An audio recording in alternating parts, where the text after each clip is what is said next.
और देखिए युद्ध के बीच दुबई के इंडस्ट्रियल इलाके की तरफ रुख करें तो आग ही आग नजर आई है। आग लगने के बाद इलाके में अफरा तफरी मची। दमकल की कई टीम आग बुझाने की कोशिश में जुटी भी नजर आई।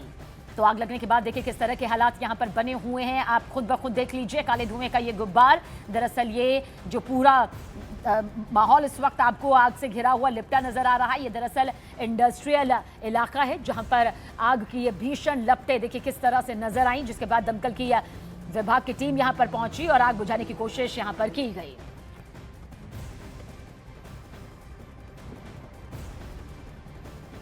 और आप देखिए महायुद्ध का 14वां दिन है और इन 14 दिनों में सबसे ज्यादा खौफनाक तस्वीरें अब तक युद्ध के मैदान से सामने आई है। जहां पर इजरायल अमेरिका का ज्वाइंट अटैक, तो वहीं पर ईरान का पलटवार इस तरह से सामने आ रहा है कि दहशत से भरी ये तस्वीरें।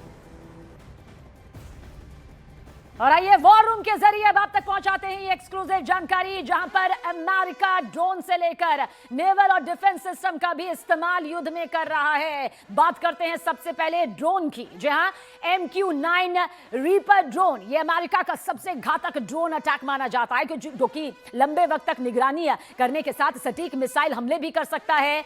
RQ-4 का इस्तेमाल करें तो RQ-4 ग्लोबल हॉक, ये एक हाई एल्टीट्यूड जासूसी ड्रोन है जो हजारों किलोमीटर तक दुश्मन की गतिविधियों पर नजर रखता है।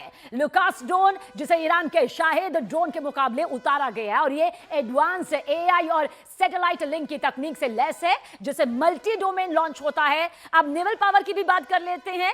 विमान वाहक स्ट्राइक ग्रुप, समुद्र में तैनात अमेरिका की चलती फिरती सैन्य ताकत है, जिसमें एयरक्राफ्ट कैरियर, युद्धपोत और फाइटर जेट शामिल होते हैं। वहीं पर टॉम हॉक क्रूज मिसाइल का जिक्र करें तो लंबी दूरी की सटीक हमला करने वाली ये क्रूज मिसाइल है और इसकी ताकत से पूरी दुनिया वाकिफ है, जिसे युद्धपोतों और पनडुब्बियों से दागा जाता है। अब डिफेंस सिस्टम की भी बात कर लेते हैं, जो युद्ध भूमि में, युद्ध क्षेत्र में अपनी एक खास भूमिका निभाते हैं। पैट्रियट मिसाइल डिफेंस, जिसमें दुश्मन की मिसाइलों और फाइटर जेट को हवा में ही, आसमान में ही नष्ट करने वाला एयर डिफेंस सिस्टम यहां पर इसे कहा जाता है। थर्ड, बैलिस्टिक मिसाइलों को बहुत ऊंचाई पर ही नष्ट करने वाला उन्नत एंटी मिसाइल सिस्टम है। तो सोचिए युद्ध में अब इनकी भी एंट्री हो चुकी है। ये यूएस के वो विध्वंसक हैं जो इस वक्त कहा जा सकता है कि और लंबा युद्ध खींचता है तो भयंकर तबाही मचाते हुए नजर आएंगे।